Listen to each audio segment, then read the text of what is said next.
성도 여러분, 마가복음 35번째 시간입니다. 오늘도 우리 모두에게 다시금 하나님의 은혜가 있기를 주의 이름으로 간절히 축원합니다. 여러분들 혹시 이런 말 들어보신 적이 있으실 것 같아요. 인생은 B와 D 사이의 C다. 영어에서 나온 말인데요. B는 버스, 그러니까 탄생을 말하는 것이고, D는 데스, 죽음을 말하는 것이죠. C는 뭘까요?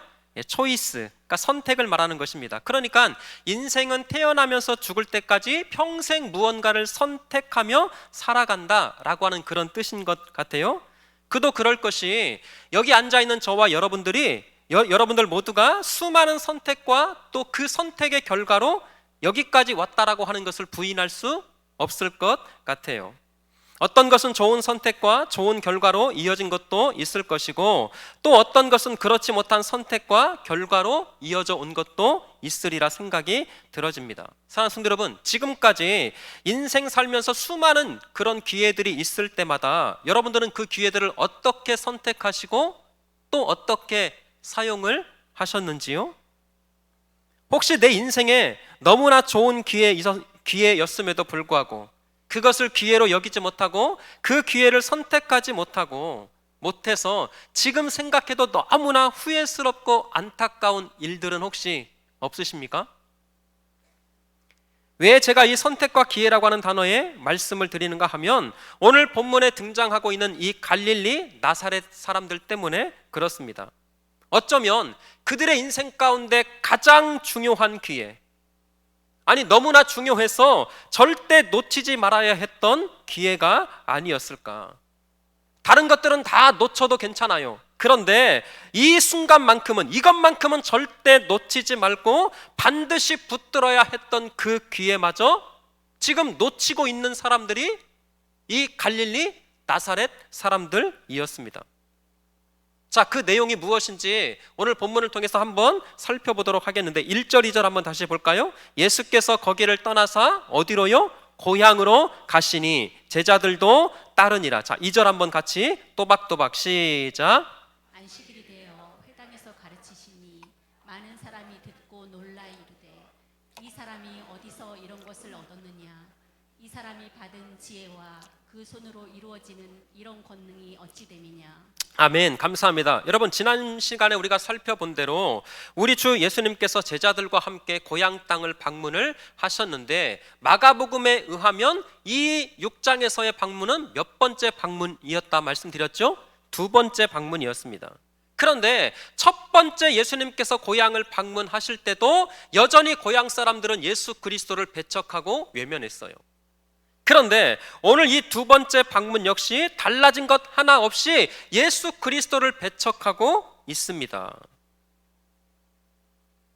여러분, 그 당시 갈릴리 나사렛은 엄청나게 낙후되고 이스라엘 중에서도 멸시와 천대를 받고 있던 그런 장소였어요. 그래서 성경에서 이 갈릴리 나사렛에 관한 유명한 말씀이 있는데, 예수 그리스도를 먼저 만났던 제자 빌립이 자기가 만난 이 예수 그리스도를 친구였던 나다나엘에게 소개를 했습니다. 지금으로 말하면 전도를 했던 거예요. 그런데 그 말을 들었던 이 나다나엘이 이 엄청난 말을 하나 했는데, 그게 요한복음 1장 45절 46절이에요. 이런 말씀이 있어요. 자, 보세요. 빌립이 나다나엘을 찾아 이르되, 모세가 율법에 기록하였고 여러 선지자가 기록한 그 일을 우리가 만났으니 요셉의 아들 어디 출신이요? 나사렛 예수니라. 자, 그런데 이 말을 들었던 나다나엘이 이런 말을 합니다. 46절. 자, 시작. 나다나엘이 이르되, 나사렛에서 무슨 선한 것이 날 수 있느냐? 빌립이 이르되 와서 보라 하니라. 예, 지금 나다나엘이 했던 말은, 무슨 나사렛과 같은 그런 동네에서 선한 것이 날 수 있느냐? 어떤 기대할 것이 있느냐? 여러분, 성경에 가만히 보면 이 나다나엘은 율법 학자였고 바리새인이었습니다. 율법에 정통한 사람이었어요. 최고의 지식인이었습니다. 그러면 그런 나다나엘이 나사렛에서 무슨 선한 것이 날 수 있느냐, 이렇게 말했다면 우리가 충분히 짐작할 수 있는 것 아니겠습니까? 그만큼 낙후되고 별 볼 일 없던 장소, 지역이 갈릴리 나사렛이었던 거예요. 그런데 사랑하는 성도 여러분, 지금 우리 주 예수 그리스도께서 그런 갈릴리 나사렛을 찾아가셔서 그런 갈릴리를 지금 방문하셔서 하나님의 말씀을 가르치시고 복음을 전하시고 있었다면 이보다 더 좋은 기회가 어디 있었겠냐고요. 왜냐하면 그리스도 예수의 복음이 전해진 곳마다 변화가 일어났습니다. 예수가 가시는 곳마다 생명의 역사, 기적의 역사, 살아나고 소성케 되고 회복되는 역사가 일어났어요. 지난 우리 인류 역사를 한번 보자고요. 예수의 복음이 증거되는 곳마다 지역이 변했습니다. 나라가 변했고 민족이 변하고 살아나는 그런 역사가 있었어요. 우리 지난주 구의지역 부활절 연합예배 많은 사람들이 참석을 했잖아요. 120년 전에 그 복음의 편지 한 통을 통해서 뿌려진 그 씨앗이 여러분 이 구의지역을 이만큼 변화시키고 성장시킨 것 아니겠습니까? 그런데 여러분 생각해 보세요. 그야말로 절호의 기회와 찬스가 찾아왔습니다. 다른 사람도 아니고 만왕의 왕 되시고 생명 되신 구주 예수 그리스도께서 가장 낙후되고 가장 폐쇄된 그 갈릴리 나사렛을 찾아가셔서 하나님의 말씀과 복음을 증거하고 있다면 이거보다 더 좋은 기회가 어디 있었겠냐고요. 그런데 갈릴리 나사렛 사람들이 그 기회를 발로 뻥 차버렸어요. 자, 3절에 한번 띄워주실래요? 이 사람이 마리아의 아들 목수가 아니냐, 야고보와 요셉과 유다와 시몬의 형제가 아니냐, 그 누이들이 우리와 함께 있지 아니하냐 하고 예수를 뭐한지라? 배척한지라. 그러니까 사랑하는 성도 여러분, 예수님에 대한 잘못된 선입견 때문에 이 엄청난 변화와 성장과 무엇보다 구원의 이 기회를 놓쳐버리고 고향 사람들이 예수 그리스도를 배척하고 말았던 거예요. 그런데 여러분 이것으로만 끝난 것이 아닙니다. 5절에 보시면 이렇게 기록되고 있어요. 5절 한번 띄워주실래요? 거기서는 아무 권능도 행하실 수 없어. 다시요. 예수 그리스도를 배척했던 결과가 어떻게 나타났다고요? 거기서는 아무 권능도 행하실 수 없어. 여러분 이 사실이 얼마나 안타까운지 모르겠어요. 다시요. 예수 그리스도를 배척했던 그 결과가 뭐였냐면 거기서는 그리스도 예수께서 아무 권능도 행하실 수 없어. 이 고향 사람들이 어리석다 못하 정말 너무나 불쌍한 것은 그것이 얼마나 소중한 기회였는지, 어쩌면 인생 일대의 가장 중요한 기회였음에도 불구하고 그것이 기회인 줄도 모르고 예수 그리스도를 배척하고 말았던 거예요. 그러면 사랑하는 성도 여러분, 왜 이 고향 사람들이 예수 그리스도를 배척하고 이 좋은 기회를 놓쳤을까? 알량한 지식 때문에, 얄팍한 이 예수에 대한 선입견 때문에 그리스도 예수를 배척하고 말았던 거예요.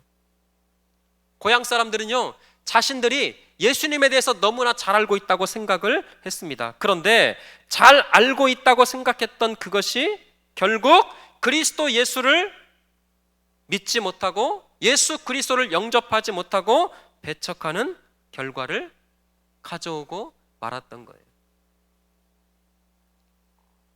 어떤 목사님이 이런 말을 했더라고요. 사람은 누구나 두 마리의 개를 키우고 있대요. 하나는 선입견, 또 하나는 편견. 누구나가 다 키우고 있습니다. 그런데 이 선입견과 편견이 얼마나 위험한지, 한번 잘못된 선입견과 편견에 사로잡히면 사람이요 시야를 좁게 만들어요. 자기 고집과 자기 생각에만 몰두하게 만들게 됩니다. 참 이상해요. 누가 봐도 이상합니다. 누가 봐도 잘못됐어요.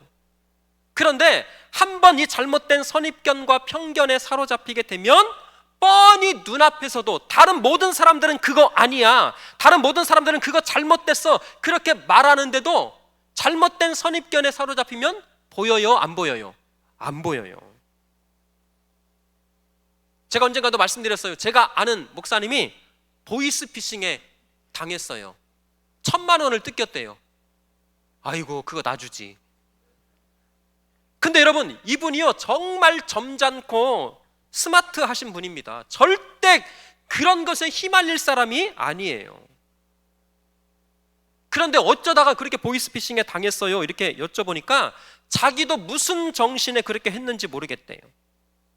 전화를 받아가지고 한번 그렇게 딱 믿기 시작하니까요, 다른 누가 말을 해도 이게 귀에 안 들어오는 거예요. 그래서 결국 보이스피싱을 당하고 1,000만 원을 뜯기고 나니까 제정신이 들어온 거예요. 다시요, 그 목사님 정말 점잖으시고 정말 유능하신 스마트하신 분인데 그 보이스피싱 분이, 이 피싱범이 전화로 그 한마디를 딱 하니까 거기에만 사로잡혀서, 잘못된 생각과 잘못된 이 선입견에 사로잡혀서 그 사람이 말하는 대로만 행동하고 있더라는 거예요. 여러분 이단도 마찬가지입니다. 특별히 더러운 신천지, 그래요 안 그래요? 그럽니다. 지난주 월요일 날 오후에 설교 준비를 하고 있는데 저희가 이제 CCTV가 이렇게 있으니까 조그마한 차 한 대가 딱 들어오더라고요. 그 차 이름을 말해도 되겠어요? 모닝이었습니다. 모닝. 우리 교회 모닝을 타고 다니시는 분은 이용현 장로님, 이혜영 권사님, 정은미 집사님. 제가 알기로는, 그래서 우리 장로님이 오셨나? 근데 색깔이 아니에요. 어떤 여자분이, 중년 여자분이 딱 내리시더니 큰 봉투를 하나 가지고 내리시더니 교회 현관 앞에 딱 끼워놓고 가더라고요. 느낌 이상해서 막 달려나가는데 벌써 차를 타고 쉥! 제가 봉투를 꺼내 보니까 신천지 딱 보이는 순간 열어보지도 않았어요. 바로 집어넣어서 찢으려고 했는데 두꺼워서 찢어지지도 않아. 그냥 쓰레기통에 딱 집어던졌어요. 지금도 신천지가 활동하고 있어요. 근데 여러분, 신천지에서 하는 전도의 방법이, 이들이 사람을 미혹하는 방법은 특이합니다. 절대 집에 가서 말하면 안 된다. 특별히 절대 목사님에게 말하면 안 된다. 그러면 이상한 거예요. 왜 그럽니까? 왜 절대 말하지 말라고 그래요? 자신들이 하는 말만 듣게 만들어서 생각을, 시야를 좁히고 잘못된 그 선입견을 딱 주입시켜서 신천지가 말하는 대로만 움직이고 행동하도록 만들기 위해서. 그러니까 사랑하는 성도 여러분, 이렇게 시야가 좁아지면, 잘못된 선입견과 편견에 사로잡히면 옳고 그름을 판단할 수가 없는 것입니다. 지금 이 고향 사람들이, 예수 그리스도의 이 고향 사람들이 그야말로 이 편견과 선입견에 확 찌들어 있었어요. 그런데 문제는 뭐냐면, 결정적인 순간에 어쩌면 그들의 인생 가운데 가장 소중한 그 기회마저 놓쳐버리는, 생명의 주인, 전능하시고 거룩한 그 만왕의 왕 되신 그리스도 예수를 만나고 영접할 수 있는 그 기회마저 놓치고 있었다면, 아니 이거보다도 불쌍한 것이 어디에 있겠냐고요. 제가 자녀들을 위해서 항상 기도하는 기도의 내용이 있습니다. 어떤 기도를 하냐면, 하나님, 인생 살면서 결정적인 순간마다 하나님의 뜻대로 선택하게 하옵소서. 이거 진짜 굉장히 중요해요. 물론 제가 우리 아이들, 두 아들 놓고 막 맨날 막 머리에 손 얹고 기도하는 거 그런 건 아니에요. 그런데 항상 기도할 때마다 빼먹지 않고 하는 기도가, 하나님, 결정적인 순간마다. 왜냐하면 여러분, 우리 인생을 살아보니까 그런 결정적인 순간, 기회가 있어요 없어요? 있더라고요. 한두 번은 다 있어요. 근데 그 결정적인 기회와 그 순간마다 감정적으로, 즉흥적으로 선택해서 분위기에 휩쓸려서 행여 하나님의 거룩한 뜻을 놓쳐버리지는 않을까, 그게 두려운 거예요.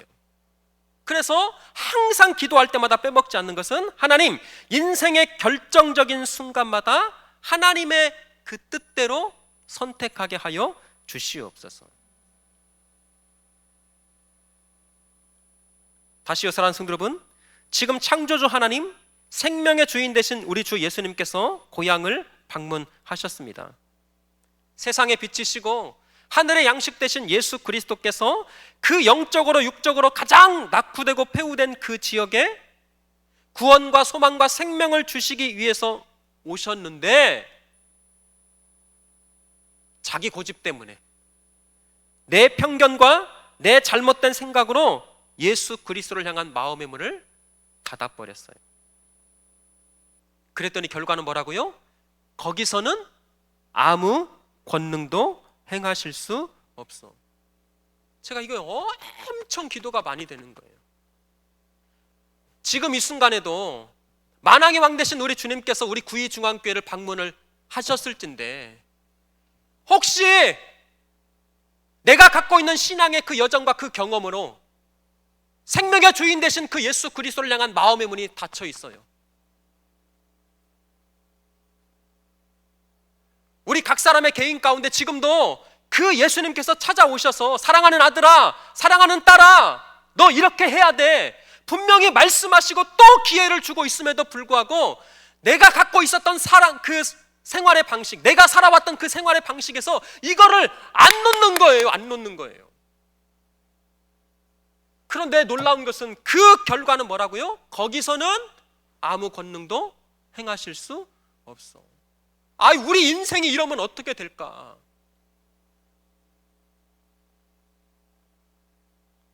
사랑하는 성도 여러분, 하나님의 구원, 하나님의 은혜, 성령의 역사가 임하는 그 어떤 기회의 순간마다 망설이고 따지지 말고 믿음으로 반응하는 우리 성도들 되시기를 주의 이름으로 축원합니다. 오늘이 그날일 수 있어요. 지금이라고 하는 순간이 그때가 될 수 있습니다. 그런 차원에서 오늘 본문을 통해서 우리가 붙들어야 할 두 가지 중요한 내용만 간단하게 언급하려고 하는데요. 첫 번째, 하나님은 우리에게 계속해서 기회를 주고 있더라는 거예요. 자, 5절 한번 다시 띄워주실래요? 5절. 자, 다시 한번 또박또박 한번 읽어보세요. 시작. 거기서는 아무 권능도 행하실 수 없어 다만 소수의 병자에게 안수하여 고치실 뿐이요. 아멘. 여러분 잘 보시면 아까 제가 말씀드렸듯이 처음에 말씀을 한 목요일까지는 계속 묵상을 하는데 이 안타까움이 들어왔어요. 처음에는 앞쪽에 무게가 둘 수밖에 없더라고요. 거기서는 아무 권능도 행하실 수 없어. 그런데 제가 새벽에 이 원고를 항상 가지고 와서 여기서 한 번을 꼭 읽거든요. 새벽에 원고를 놓고 묵상을 하고 딱 하는데 그 금요일 날 새벽에 뒤쪽에 말씀이 들어오는 거예요. 무슨 말인지 한번 보세요. 거기서는 아무 권능도 행하실 수 없어. 이게 목요일까지 받았던 은혜였다면 금요일 날 갑자기 다만 소수의 병자에게 안수하여 고치실 뿐이었고, 이게 들어오는 거예요. 갑자기요 이 말씀에 굉장한 은혜를 받았습니다. 왜냐하면 잘 보세요. 지금 고향 사람들은 여전히 예수 그리스도를 배척하고 있습니다. 맞아요? 틀려요? 맞아요. 그래서 예수님께서 그 고향 땅에서 마음껏 사역할 수도 없었고 거기서는 권능도 행하실 수가 없어요. 그런데 잘 보세요. 그럼에도 불구하고 그 속에서도 은혜를 사모하는 자에게, 그 속에서도 그리스도 예수의 은혜를 인정하고 환영하는 자들에게 여전히 예수님의 권능과 은혜와 기적이 베풀어지고 있었다라는 거예요. 이것이 너무나 놀라웠어요. 사랑하는 성도 여러분, 이런 은혜가 우리 성도들의 삶 가운데 있기를 주의 이름으로 축원합니다. 그렇구나, 결국 하나님의 은혜를 사모하는 자에게는 어떻게 해서라도 하나님의 은혜가 부어질 수밖에 없구나. 여러분, 이것 때문에 안 되고 저것 때문에 안 되고 저것 때문에 못해요, 그렇게 변명하지 마시고, 저는 확실합니다. 물론 상황과 형신은 안 되는 것 맞아요. 그러나 다시요, 그 속에서도 예수의 은혜를 사모하는 사람, 그 속에서도 예수의 능력을 인정하며 전심으로 하나님의 주시는 그 기회를 믿음으로 붙드는 자에게 반드시 하나님의 기적과 하나님의 역사와 하나님의 일하심이 나타나게 될 줄 믿습니다. 그때가 지금이라는 거예요. 고린도후서 6장 2절에 이 놀라운 말씀이 있습니다. 자, 같이 한번 제가 먼저 읽을게요. 이르시되 내가 은혜 베풀 때에 너에게 듣고 구원의 날에 너를 도왔다 하셨으니, 그 다음부터 시작. 보라 지금은 아멘. 보라, 지금은 언제요? 내일이 아니에요. 보라, 지금은 은혜 받을 만한 때요. 보라, 지금이 구원의 날이로다. 사랑하는 성도 여러분, 제발 하나님의 은혜를 미루지 않기를 축원합니다. 하나님의 구원과 하나님의 역사와 하나님의 일하심을 미루지 말고. 만약에요, 우리 지난주에 고난주간 부활주일이었잖아요. 만약에 말입니다, 예수님께서 십자가에 달리시던 그 날에 예수님만 달리셨던 것이 아니라 좌편과 우편에 강도가 달렸어요. 근데 여러분 잘 들어보세요. 만약에 그 우편에 있었던 그 강도가 자신의 구원의 사건을 내일로 미루었다면, 여러분 성경에서 이 우편 강도가 어떤 놀라운 고백을 했냐면, 주여 당신의 나라가 임할 때에 나를, 적어도요 이 우편에 달렸던 그 강도는 지금 그 순간이 기회라고 여겼던 거예요. 왜냐하면 그 당시 십자가에 달리는 이 처형은요, 건강한 사람은 대부분 3일, 많으면 일주일까지 갔대요. 만약에 이 우편의 강도가 힘 다 빠지고 진짜 죽을 것 같으면 내일이나 그냥 한번, 혹시 메시아라고 그러는데 나 좀 살려주세요, 만약에 그렇게 했다면, 여러분 평생이 아니라 영원토록 그 구원의 은혜를 놓치고 잃어버렸을 거예요.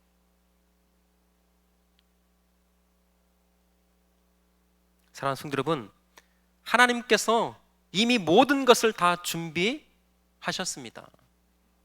우리는 그릇만 준비하면 돼요. 아멘이십니까? 아무리 다른 사람에게 구걸하며 살아가는 그지도 구걸하는 밥그릇은 누가 챙겨요? 자기가 챙기잖아요. 하나님께서 모든 것들을 다 준비해놓고, 야 김집사, 김장로, 너 내가 예비한 이 놀라운 은혜와 복을 지금 부어줄 테니까 그릇은 네가 준비해라. 그런데요, 그것을 기회로 여기지 못하고, 그것을 기회로 선택하지 못하고, 아이고 나 못해요. 그래서 혹시 내 인생에 거기서는 아무것도 하실 수 없다. 그것이 아니라 불가능하고 안 되는 그런 어떤 상황이라 할지라도 그리스도 예수께서 나에게 은혜를 주시고 생명을 주시고 나와 함께 하시는 그 기회로 우리가 사용할진대, 그 믿음을 통해서 우리 인생 가운데 하나님이 부어주시는 은혜가 있기를 주의 이름으로 축복합니다. 여러분 찬송가 523장에 보면 이런 찬송가 가사가 생각이 났어요. 3절 가사에 보시면 이렇게 되어 있어요. 주의 귀한 말씀에 영원 생명 있나니 주님 너를 용서해 주신다. 주가 부르실 때에 힘과 정성 다하여 은혜 받으라 은혜 받으라. 4절 한번 띄워주실래요? 4절에 보시면 세월 빨리 흐르고 세상 친구 가는데 너의 영혼 오늘 밤 떠나도 주의 구원 받으면 천국에서 영원히 주와 함께 살리라. 이때라 이때라. 오늘 이 순간이 그런 은혜가 있기를 다시금 주의 이름으로 축원합니다. 우리 그 마음을 담아서 3절 한번 같이 찬양했으면 좋겠어요. 우리 박수 한번 할까요?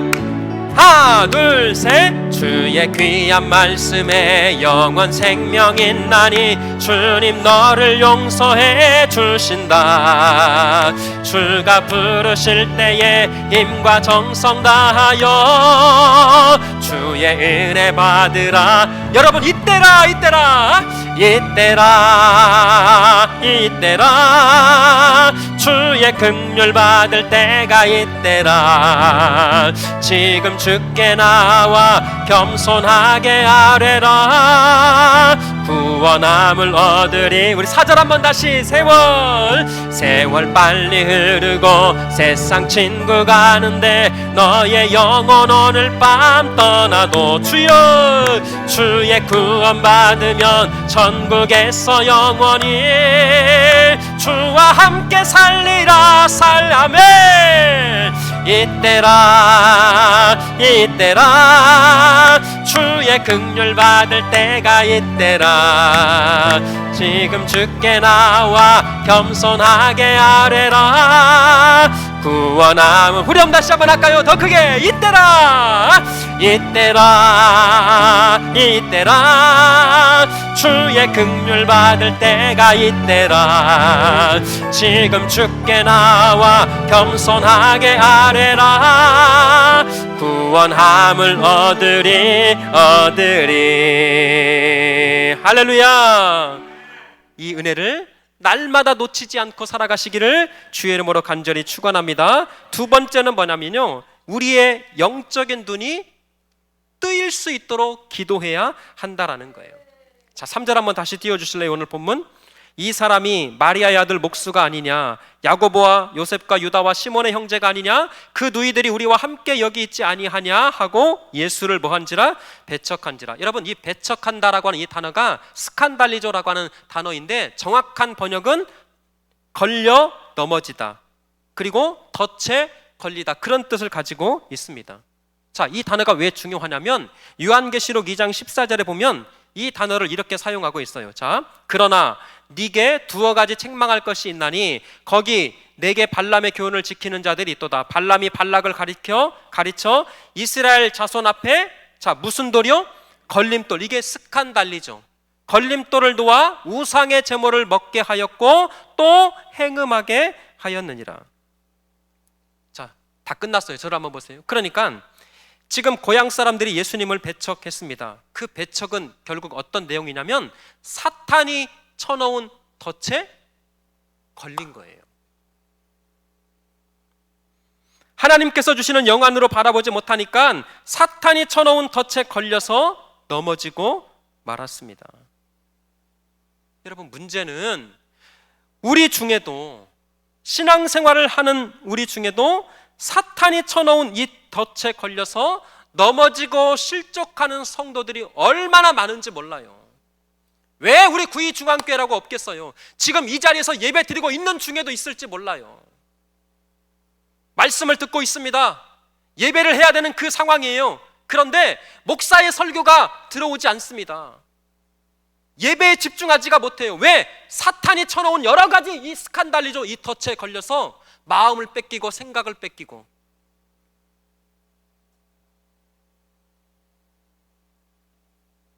그래서 다윗이 그 인생에서 하나님 앞에 얼마나 중요한 기도를 했냐면 시편 119편 18절에 이런 기도를 했습니다. 내 눈을 열어서 주의 율법에서 놀라운 것을 보게 하소서. 자, 시작. 내 눈을 열어서 주의 율법에서 놀라운 것을 보게 하소서. 아멘. 오늘 한 주간 동안 이 119편 18절을 100번, 하루에 한 번씩만 외치면 좋겠어요. 내 눈을 열어서, 영적인 눈을 말하는 거예요.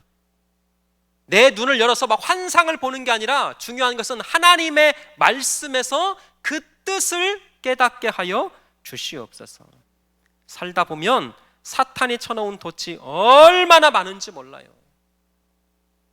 예배를 마치고 돌아가는 순간에도 그 덫에 걸릴 수 있습니다. 내가 생각했지 못한 그 장소, 내가 자주 다녔던 그 길인데 사탄이 쳐놓은 그 덫에 걸려가지고 말씀이 들어오지 않아요. 시험에 빠집니다. 신앙생활이 즐겁지 않아요. 여러분, 죄송하지만 고향 사람들이 예수를 배척했던 내용이 바로 그거였어요. 주여, 내 눈을 열어서 놀라운 하나님의 비밀을 보게 하여 주시옵소서. 여러분, 예배하고 있지만 육신의 눈으로만 살아가는 사람이 있습니다. 목사이고 장로이고 권사이지만 여전히 영안이 열리지 못해서 세상의 것만 고집하다가 살아가는 사람도 있더라고요. 말씀 마칠게요. 오늘 이 시간이 하나님께서 저와 여러분들에게 주시는 소중한 기회라고 믿는다면 이 시간 하나님께서 우리의 영안을 열어주셔서 하나님의 나라를 보게 하여 주시옵소서, 천국을 보게 하여 주시옵소서. 그런 말미암아 우리 남은 인생을 통하여서 오직 예수로 말미암아 주님이 주신 그 인생의 모든 기회를 놓치지 않고 그 속에서 하나님의 영광, 하나님의 일하심, 하나님의 구원을 날마다 경험하며 그 주님을 찬양하는 복된 인생 되게 하여 주시옵소서. 이 믿음으로 끝까지 승리하는 우리 성도들 되시기를 주의 이름으로 축원합니다. 여러분 이 찬양을 함께 고백하면서 하나님 내 인생의